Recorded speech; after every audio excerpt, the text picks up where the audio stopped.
Vamos lá, vamos falar sobre naturalismo, né? Já falei quando eu gravei a aula de realismo, eu já falei que o realismo e o naturalismo aconteceram mais ou menos no mesmo período, né? Porque é como eu já falei com vocês, o período histórico, as escolas literárias, elas não têm aquela delimitação, agora começou uma, terminou a outra. Isso foi analisado após os anos passados e aí se agrupou, né, características de textos semelhantes àquelas escolas literárias de acordo com a teoria. Então o naturalismo acontece quase que ao mesmo tempo do realismo, né? O naturalismo partilhou com a escola realista as principais referências históricas e sociais que marcaram a segunda metade do século XIX, entre elas o avanço da ciência, a filosofia positivista e o surgimento do socialismo. O incremento da indústria, propiciado em larga medida pelo avanço tecnológico, acelerou consideravelmente a urbanização, né? As cidades foram criadas, né? As pessoas estavam saindo do campo para ir para a cidade. Esse novo cenário social provocou reações distintas, né? De um lado, o otimismo, mudar, né? Ele tem início na década de 1865 com a obra O Crime do Padre Amaro, de Eça de Queiroz, em Portugal. Né? Então, esse novo cenário provocou reações distintas. De um lado, o otimismo graças ao progresso, de outro, a tensão gerada por conflitos trabalhistas, em sua maioria relacionadas às más condições em que estavam sujeitos os operários, né? Homens, mulheres e crianças. Naquela época não existia uma legislação que protegesse o operário, né? Então era realmente um esquema de exploração, né, do operário. Eles eram submetidos até 18 horas diárias de trabalho pesado em troca de salários irrisórios, de muito pouco dinheiro, era miséria mesmo, era miséria humana. Foi dessa face sombria, né, essa parte de opressão, de exploração, que se ocupou o naturalismo, né, a idealização do indivíduo burguês, pilar da arte romântica, foi preterida, quer dizer, foi deixada de lado em favor da representação objetiva do ser humano em suas condições mais adversas e mais abjetas. Para tanto, os autores naturalistas observavam a realidade pelas lentes da ciência, o que resultou em obras com forte influência das doutrinas científicas da época, né, que a gente já falou no realismo, principalmente a doutrina do determinismo, encabeçado pelo pensador francês Hippolyte Taine, né, nasceu em 1828, faleceu em 1893, o determinismo defende a sujeição incondicional do ser humano a três fatores, né? Meio, raça e momento histórico, refutando, portanto, a autonomia do indivíduo sobre a própria vida, né? O determinismo falava que o homem era meio, ele dependia da formação do homem, o meio que ele vivia, a raça que ele pertencia e o momento histórico que ele estava vivendo, né? E não estava na mão do homem mudar o destino dele, né? Segundo o determinismo. No contexto literário, né? Ele surgiu na França com Émile Zola, nasceu em 1840 a 1902. E como gênero principal desse escritor era o romance, né? A recepção da crítica e do público às obras naturalistas não foi das mais tranquilas. As pessoas estranharam aquela forma de narrar, aquela forma de decorrer, né? A recepção da crítica acusada de ultrapassar, o naturalismo foi acusado de ultrapassar os limites da moral e dos bons costumes, ao abordar temas considerados tabus para a época, né? A prosa naturalista encontrou ferrenhos opositores. No prefácio da segunda edição de seu primeiro romance nitidamente naturalista, né, Émile Zola que abriu o precedente para o naturalismo com um romance chamado Teresa Raquin, né, e aí ele afirma, né, o Émile Zola logo nesse primeiro romance, né, que marca, é o marco do naturalismo, né, na Europa. Ele fala assim: a crítica acolheu este livro com uma voz brutal e indignada. Certas criaturas virtuosas em jornais, não menos virtuosos, fizeram uma careta de náusea, pegando nele pelas pontas de uma tenaz e atirando-o ao lume. Na Teresa Raquin, né, que é o nome desse primeiro livro, quis estudar temperamentos e não caracteres. Nisso está o livro inteiro. Escolhi personagens soberanamente dominadas pelos seus nervos e pelo seu sangue, desprovidas de livre-arbítrio, arrasadas a cada ato da sua vida pelas fatalidades da sua carne. No prefácio, né, merece atenção a ideia de que o romance, né, esse Teresa Raquin, apesar de ser uma ficção, né, de ser ficcional, ele tem um objetivo claro de estudo. Pela análise dos temperamentos das personagens, o autor procura comprovar a fatalidade dos desejos e dos impulsos irracionais. Essa fatalidade, né, que ele fala, refere-se ao determinismo, que é a teoria científica, né, que predominou no naturalismo. Segundo essa doutrina, caberia ao texto literário, primeiro, expor objetiva e imparcialmente os desejos e os pensamentos das personagens por meio de um narrador impassível e onisciente, né? O onisciente está presente no pensamento, na história, dentro e fora do personagem.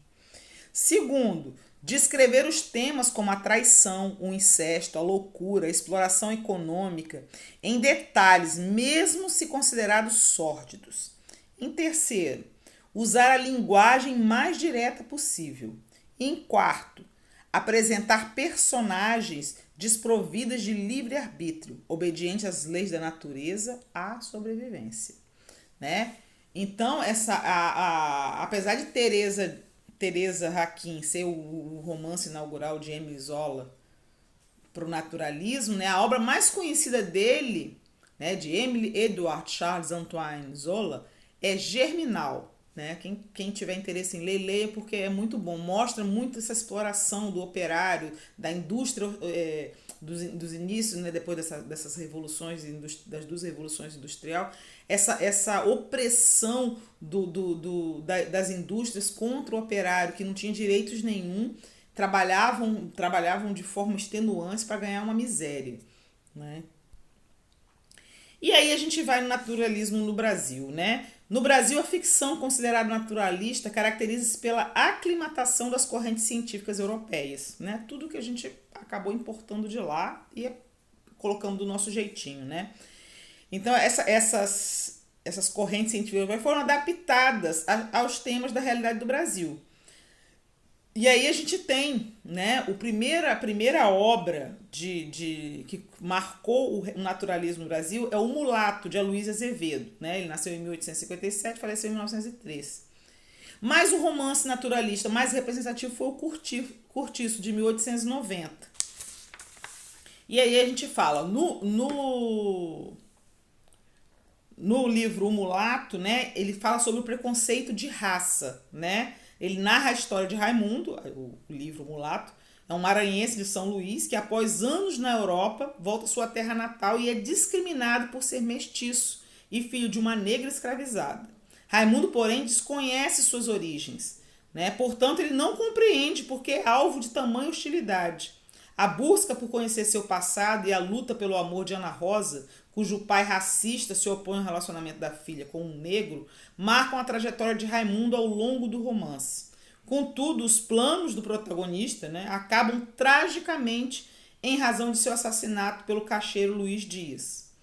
E aí a gente percebe, olha como esse preconceito, né, que a gente vive hoje é uma coisa que começou lá atrás, né, no tempo, né? O próprio Aloysio Azevedo era denunciador dessas desigualdades, né, desse preconceito que o nosso povo não deveria ter, mas que tem, né, arraigado na nossa história, na nossa cultura.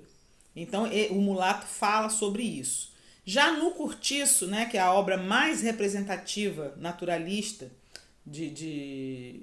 brasileira, ele faz uma denúncia da miséria social. Né? O papel do espaço sobre a vida de personagens que representam tipos sociais atinge seu ponto mais alto no Cortiço, né? Que foi publicado em 1890. Considerada a obra-prima de Aloysio Azevedo, é considerado, quer dizer, 9 anos depois que ele publicou O Mulato, ele publica o Cortiço, e aí é considerada a obra-prima dele. Né? A influência do determinismo em O Cortiço é tão intensa que a estalagem de São Romão, nome do cortiço a que se refere o título do romance, pode ser considerada a protagonista da obra. dado o modo como suas características condicionam o destino de seus moradores. Isso explica o fato do romance não ter propriamente uma personagem principal. O que se vê, na verdade, é um quadro de tipos variados que participam das contingências de um mesmo espaço. Assim, por um lado, é possível dizer que o cenário da obra é personificado pelo narrador, que às vezes lhe atribui figuradamente ações e adjetivos em geral, aplicados aos humanos, né?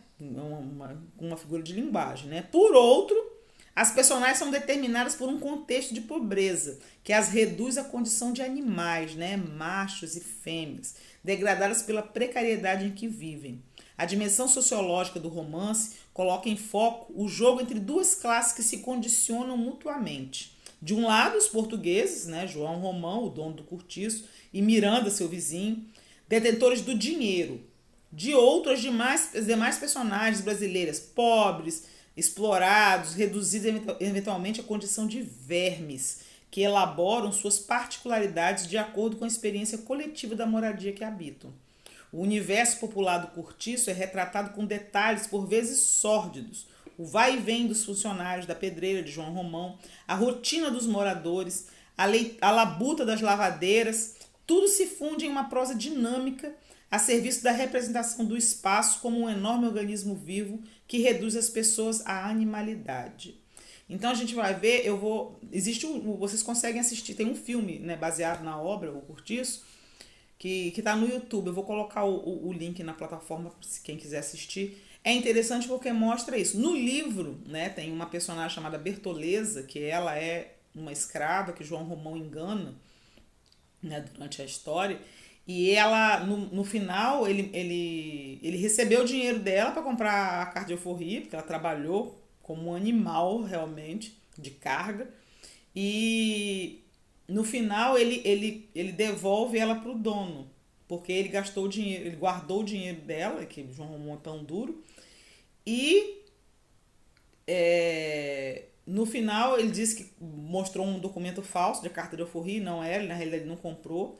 E aí, quando ele quer se livrar do Bertoleza, ele denuncia pro filho do dono dela, do antigo do dono dela que já está falecido, onde ela está. Então, para não ser entregue para a guarda e para o dono, né, de fato, né, de direito, ela se mata. Então, ela corta o abdômen, né, e as entranhas dela saem. Então, a Luísa Azevedo descreve na obra do livro como se estivesse falando de um animal que foi extirpada as tripas, as coisas. Então, a obra naturalista, ela fala muito disso, ela compara muito o homem ao animal, tanto nos seus sentimentos, como nas suas reações e nas coisas que vão acontecendo.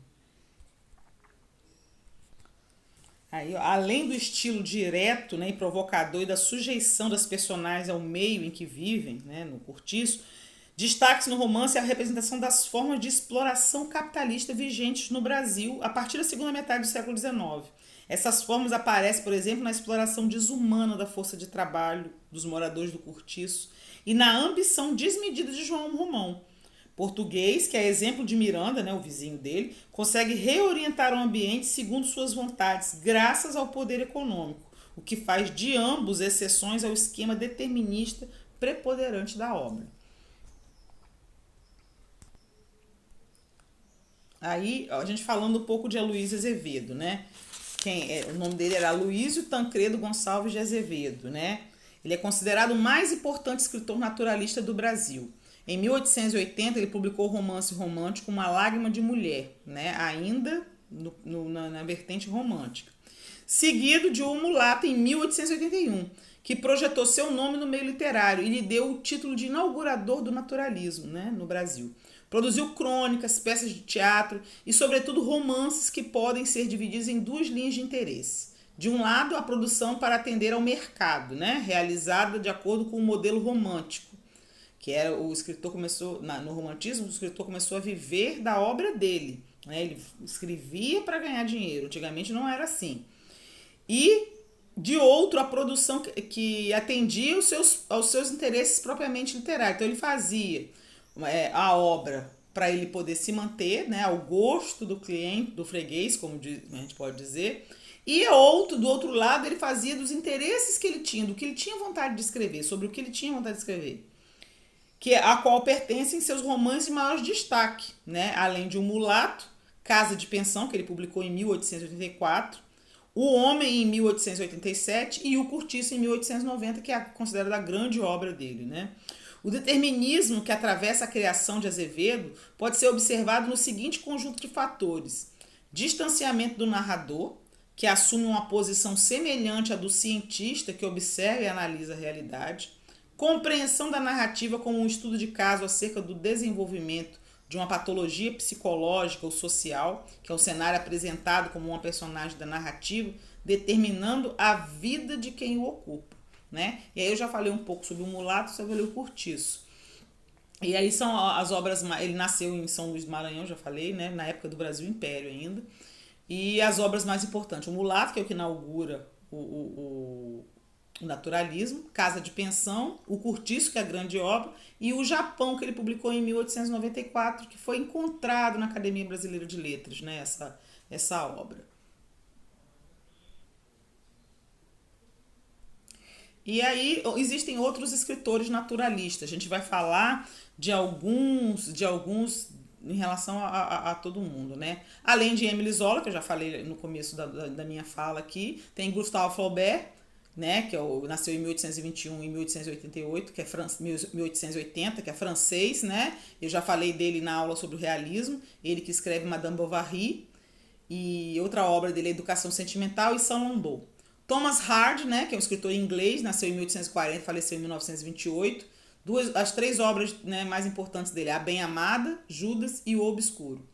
Giovanni Versa, né, italiano, escritor italiano, nasceu em 1840, faleceu em 1922.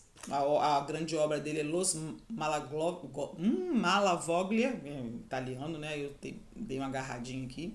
Essa de Queiroz, também falei dele quando eu na aula de realismo. Ele nasceu em 1845, faleceu em 1900, era um escritor português, um grande escritor português, né? Ele tem muitas obras, aqui eu coloquei só algumas, as que a gente vai olhar mais, né? O Crime do Padre Amaro, que é uma obra que critica a Igreja Católica, né? O padre seduz uma moça, ela engravida, ele coloca ela para fazer um aborto e ele simplesmente é trocado de paróquia, né? Depois do escândalo. E ela morre depois do aborto. Então é um livro interessante, e essa de Queiroz é um grande escritor, né? Apesar dele já ter falecido, um escritor, ele é imortal pela obra dele. O Primo Basílio, que eu também comentei um pouco dele na aula de realismo, né? Aquele que Luísa trai o marido Jorge com o primo, né? Porque estava entediada. Maias, que é uma obra maravilhosa também, tanto o Primo Basílio. O Primo Basílio tem filme e tem uma minissérie que a Globo fez. E os Maias tem uma minissérie também, que fala sobre incesto, critica a sociedade em geral, né? E temos Adolfo Ferreira Caminha, né? Nasceu em 1867, faleceu em 1897, é um brasileiro. E aí duas obras dele, A Normalista e Bom Crioulo. Então, os ideais da estética naturalista também reorientaram o chamado romance regionalista brasileiro, né? Iniciado no romantismo, né? No romantismo a gente viu sobre romance regionalista. No naturalismo continua isso. Autores como Domingos Olímpio, né? Que nasceu em 1850 e faleceu em 1906. E Inglês de Souza. Vamos ver aqui, peraí. Aí, vamos lá. Em inglês de Domingos Olímpio, né, em inglês de Souza, nasceu em 1853, faleceu em 1918, retomaram o interesse pela descrição do cenário nacional, mas sem seguir a idealização patriótica típica, né, dos românticos. Entre os romances mais significativos dessa tendência estão Luzia Homem, publicada em 1903, de Domingos Olímpio, que eu nem botei aqui na lista do meu slide, mas ele esse também virou minissérie, essa obra, Luzia Homem. E O Missionário, publicado em 1888, de Inglês de Souza. Em Luzia Homem, a integridade de caráter, a beleza e a força física da protagonista, que dá título ao livro, sucumbem à hostilidade e à violência do sertão nordestino, como evidencia o assassinato de Luzia por um bandido no final da trama. O viés determinista aparece também em O Missionário, cujo protagonista, Padre Antônio de Moraes, é vencido por seus instintos ao relacionar-se com a mameluca, Clarinha durante a missão religiosa pela floresta amazônica. A gente percebe que ele também se influenciou por essa, né? Quando ele fala de um romance entre um padre, né? Que o padre faz voto de faz voto de castidade, ele não pode ser casado, né? Ele tem um relacionamento sexual, né, e amoroso com uma mameluca, né? Mameluca, vocês sabem, né? Mistura de índio com negro, né? O tratamento sensual e erótico dado à temática amorosa, ao característico do naturalismo, aparece com grande força na obra de outros dois escritores brasileiros do período. O mineiro Júlio Ribeiro, que eu também não coloquei no slide aí, nasceu em 1845, faleceu em 1890. E o cearense Adolfo Caminha, né? Nascido em 1867, falecido em 1897. Confessadamente influenciado por Émile Zola, né? Júlio Ribeiro se dedicou à sua obra mais célebre, A Carne, publicada em 1888. Romance que chocou a opinião pública ao abordar temas como o divórcio, naquela época, né? Era impensável isso, o amor livre, né? E o desejo feminino, que a mulher ainda tinha aquela coisa, a mulher ser submissa, a mulher não tem direito a nada, não votava, não tinha direito a nada, né? Não menos furor causou o romance Bom Crioulo, publicado em 1895, de Adolfo Caminha, que aborda o caso de amor entre dois marinheiros, né, dois homens. De cunho republicano e abolicionista, a obra denuncia a marginalização imposta ao negro por uma sociedade racista e, pela primeira vez na literatura brasileira, trata o tema da homoafetividade. Quer dizer, Adolfo Caminha foi o primeiro a falar sobre homoafetividade, né? Quer dizer, um cara de vanguarda, né? À frente do tempo dele. E ele falou com franqueza, né, sobre isso, sem considerar uma patologia, sem considerar doença isso. Antes, tratando como um afeto condicionado pelo regime exclusivamente masculino do universo militar em que se inseriam os personagens. Quer dizer, os marinheiros viviam, né, só homens dentro. E aí nasce esse romance, nasce esse amor, né? E, e é muito legal de se ver isso, como que um escritor ele ultrapassa o tempo dele, né? Quando ele é brilhante a ultrapassar o tempo dele, né? Ele viveu num período onde que isso tudo era muito tabu, muito fechado, muito escondido, era segredo, não acontecia, né? Não podia se acontecer à vista de ninguém. E os principais temas abordados no naturalismo são as misérias das cidades, exatamente por causa desse boom da industrialização, né? Essa fome que o capitalismo tinha em produzir e explorar, né? Uma crise da produção de campo, porque as indústrias vão crescendo, as pessoas vão saindo do campo para ir para a cidade trabalhar nesses empregos e tentar melhorar a qualidade de vida. Na realidade, não acontece isso, né? E as péssimas condições de vida dessas pessoas que saíram do campo para ir morar nas cidades, né? Para virar os proletários. Foram aí que começaram os processos de favelização, né? Quer dizer, começou no fim da escravidão, mas se agravou com esse período de pessoas deixando tudo para trás para conquistar alguma coisa e vivendo em condições de miséria, né? Uma crítica ao tradicionalismo da sociedade, né? Aquela mania de achar que por fora bela viola, né? E por dentro tá tudo ruindo, né? Uma crítica ao conservadorismo da igreja, a igreja se achando detentora de todo o poder, detentora de grandes conhecimentos e por trás acobertando crimes dos seus próprios servidores espirituais, né, dos padres e tudo, e abafando isso contra as pessoas que viram vítimas deles, né? A violência que é absurda nesse período, os crimes, né? A sexualidade, o naturalismo mostra essa sexualidade, comparando o ser humano a um animal quando está no cio, o adultério, a necessidade de trair, né? E a política do período, né? Então, então a gente fecha aqui esse resuminho dessa aula de naturalismo. Qualquer coisa, revejam a aula ou tiver alguma dúvida, manda para mim. E eu vou depois colocar o link do filme de O Cortiço para vocês darem uma olhada. E a gente vai fazer atividades falando sobre isso. Beijos, até a próxima.